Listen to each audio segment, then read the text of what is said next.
Todo mundo fala do Fofão, do Catalendas, daquele programa tcheco que, minha Nossa Senhora, que coisa horrível. Mas, gente, dessa vez eu vim aqui com um vídeo diferenciado, abordando vários outros programas infantis obscuros. Então não espere pela mesmice. Aqui você verá casos que quase nunca são divulgados ou discutidos. A palavra obscuro tem vários significados: não claro, sombrio, quase escuro, falta de brilho, confuso, ignorado, esquecido, humilde, de baixa condição, vago, indistinto ou pouco frequentado. E me baseando nesses significados, porque às vezes um programa infantil pode ter um motivo diferente para ser obscuro do outro, às vezes um programa ele é mais humilde, já o outro não, mas ele é esquecido. Eu resolvi falar a respeito de programas infantis que se encaixam em alguns desses casos. Então bora para o vídeo.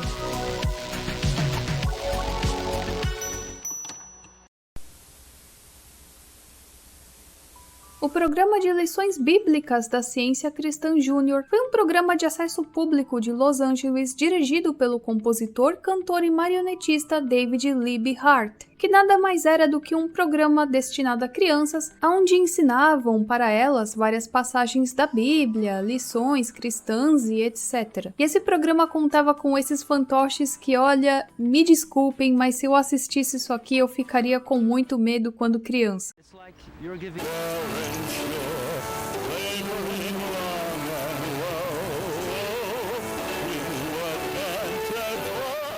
New Jerusalem, coming down from God, out of heaven, prepared as a bride adorned for her husband. Do you have an affirmation to teach kids to say no to drugs? I want all the kids out there to say no. Say no to drugs there. Don't do the drugs there.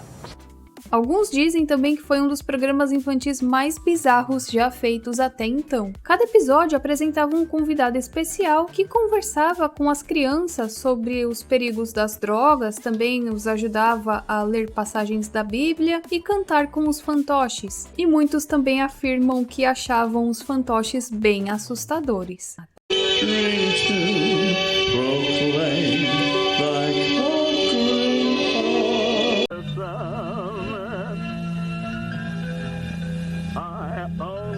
Wayside begging.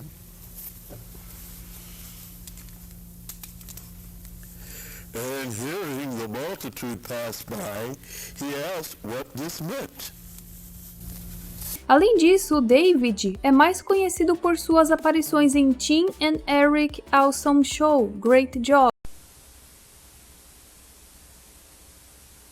Leguman é uma minissérie de televisão belga para crianças que contém 3 temporadas de 21 episódios cada. Então uma temporada tem 6 episódios, a outra 9 e a última também tem 6 episódios. Foi transmitida a partir de 1983 na série televisiva Telechat, que é um programa infantil lá da Bélgica, e um dos blocos era esse tal do Lego Man. Eu acho que eu falei certo, né? Com duração de 1 minuto cada, os episódios se tratavam das aventuras do super-herói que era um vigilante fantasiado com um uniforme feito de vegetais e que luta contra o mal. Mas o mais doido nessa história é que ele tem como inimigo vários objetos que o enlouquecem, como por exemplo um aspirador de pó, um liquidificador, calças, uma parede, e às vezes ele teve que lidar com adversários mais alegóricos, como a representação da morte, a escuridão ou até mesmo uma aranha viúva negra.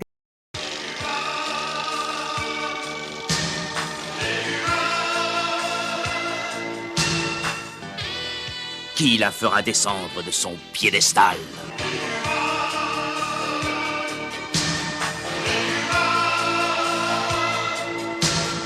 Fais mordre la poussière à tous ceux qui veulent la guerre.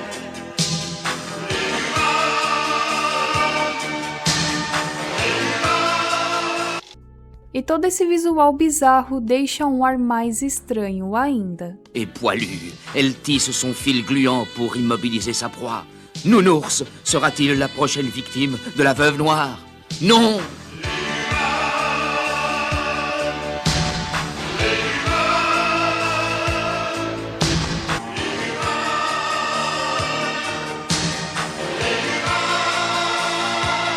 Elle est le jour.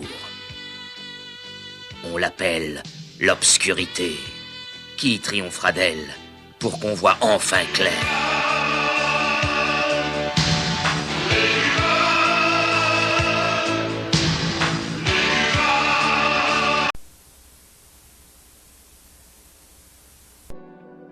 Cartapus foi uma série de TV francesa em live action feita para crianças, produzida pela empresa Carrere Group DA, que foi ao ar entre 10 de janeiro de 96 a 28 de agosto de 96 no canal francês TF1. Ao todo foram 40 episódios produzidos e cada um continha 10 minutos. Todos eles foram dirigidos por Eric Comunieri. A série contava a história de um urso grande e amigável que se chama Cartapus. Cartapus, na verdade, é um urso mágico que saiu de um computador e se diverte junto com duas crianças, um menino chamado Frank e uma menina chamada Amandine. Aliás, apenas o Frank e a Amandine podem vê-lo, uma vez que o Cartapus é invisível para os adultos. E o motivo dessa série estar aqui é que ela é uma grande lost media. Não existe nenhum trecho de episódio, nenhuma propaganda, nenhum episódio completo, nada na internet. Nem ao menos foi lançada alguma coisa em VHS na época ou em CD. Tudo que nós temos são algumas fotos e informações relacionadas ao programa. Mas de resto, não tem mais nada, sendo uma das maiores lost medias francesas.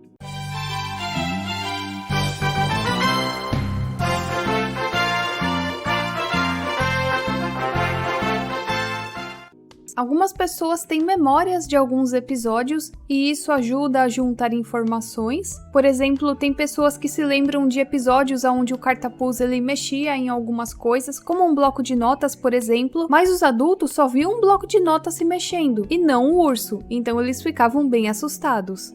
A própria atriz que fez a Amandine também se lembra de um episódio em que um papagaio também podia ver o Cartapus. Então existem muitas lembranças do programa infantil, mas nenhum episódio ou trecho de algum episódio na internet. Bom, em 9 de novembro de 2020, um usuário da internet encontrou alguns nomes de episódios, e até então são apenas essas informações que nós temos, além de algumas fotos.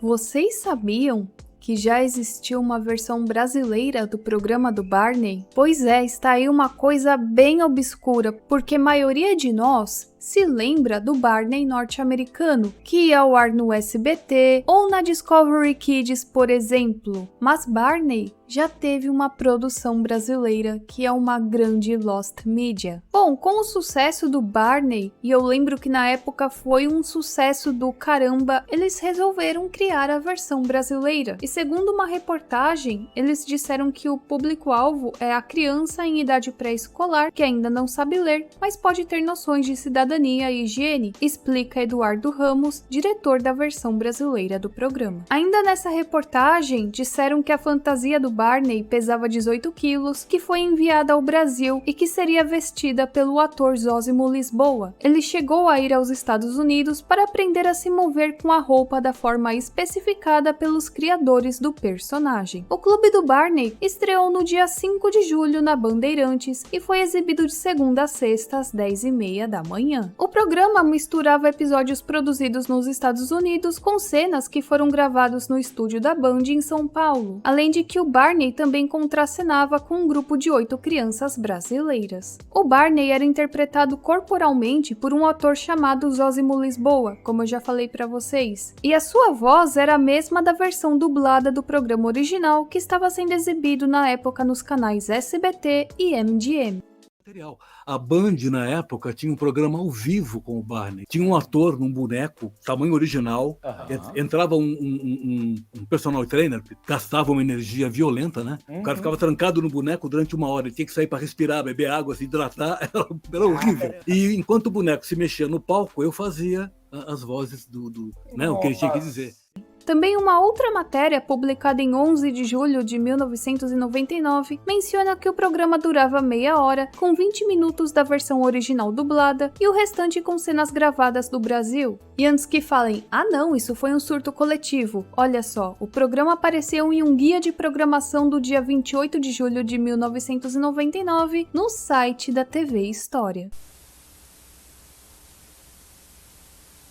Em 1998, os Teletubbies já faziam um enorme sucesso no Reino Unido, tanto é que no ano seguinte começou a ser exibido no Brasil a partir da Globo. E nós sabemos que Teletubbies na época foi um sucesso mundial. E devido a isso, vários países compraram os direitos de exibição do programa. E aqui nesse caso nós vamos falar mais especificamente do México. No caso do México, o programa Teletubbies foi oferecido às redes TV Azteca e Televisa, e uma das condições que o The Itsy Bitsy Entertainment Company solicitou para a transmissão do programa foi que fosse transmitido sem intervalos comerciais. Os comerciais poderiam ser exibidos antes ou depois, mas não durante o programa, que tinha em torno de 24 a 25 minutos. Só que a TV Azteca não gostou nem um pouco disso. Então quem ficou com os direitos de transmissão dos Teletubbies no México foi a Televisa, que começou a exibir o programa infantil a partir de abril de 1999, durante as manhãs. Só que agora voltando para 1998,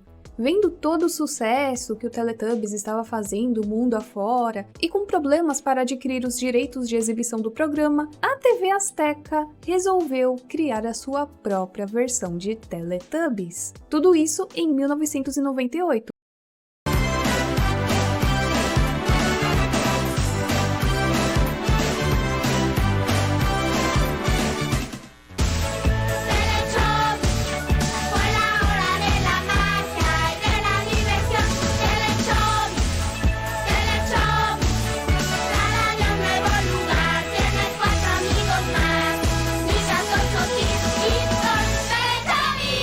Hasta pronto.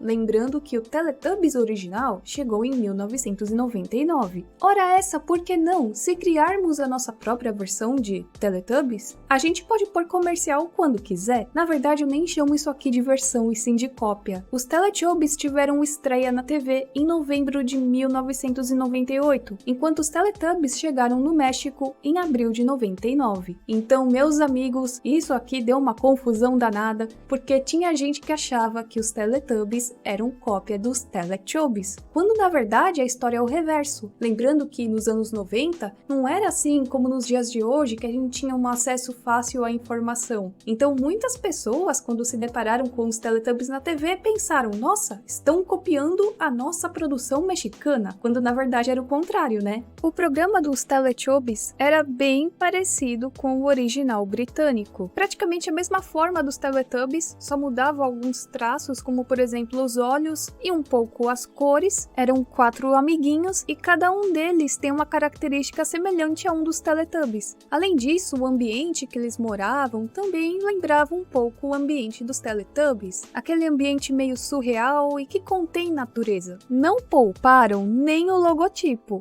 Na época, a TV Azteca achou que não daria nada, né? Não daria nenhum processinho aí, mas também, né, tem que ser muito cara de pau pra achar que não vai rolar processo nenhum você copiar uma obra que é famosa, popular no mundo inteiro. Eles devem ter pensado, nós estamos no México e Teletubbies é produzido lá no Reino Unido. Não vai dar em nada. Só que eles estavam muito errados. A BBC, que é o canal de televisão ao qual pertenciam os Teletubbies, ficou sabendo de tudo, meio óbvio isso, né? Então a BBC foi lá e meteu o processinho na TV Azteca, acusando a emissora de plágio. Primeiramente, a Itsy Bitsy Entertainment Company tentou resolver de maneira pacífica com a TV Azteca, pedindo educadamente que eles tirassem o programa do ar, sob pena de haver um grande processo por violação de direitos autorais. Só que a TV Azteca fez o quê? Isso mesmo, ela não fez nada. Bom, resumindo a treta pra vocês, no final, lá em 99, ela realmente teve que tirar o programa do ar. E se vocês querem saber com mais detalhes a respeito desse caso tão inusitado, o Lucas Nauta acabou de fazer um vídeo explicando direitinho essa história e contei bem mais detalhes do que eu mencionei aqui pra vocês. Tem umas informações que eu não mencionei aqui que são muito interessantes, então não se esqueçam de assistir lá depois. Só que termina esse vídeo vídeo aqui antes porque, olha, o próximo caso é cabuloso. É um caso inimaginável, mas infelizmente aconteceu.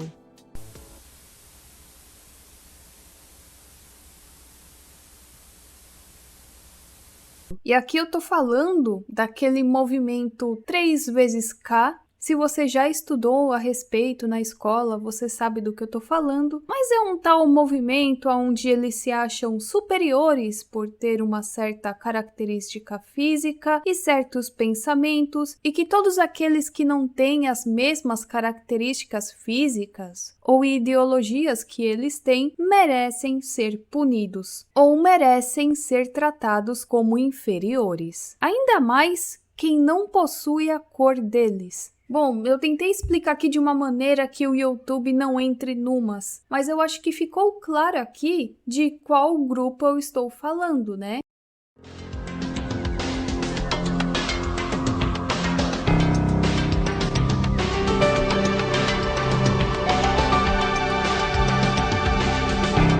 Hi, my name is Andrew. And my name is Alec. This show is for all the white kids out there. O Andrew, que é esse garotinho aqui, ele é neto de um tal de Thomas, que eu nem vou falar o sobrenome aqui, que é um dos diretores atuais desse movimento, que eu nem sei como que deixam existir uma coisa dessas nos dias de hoje. Eles resolveram criar um programa infantil baseado nas ideologias deles, de que eles são superiores e tudo mais.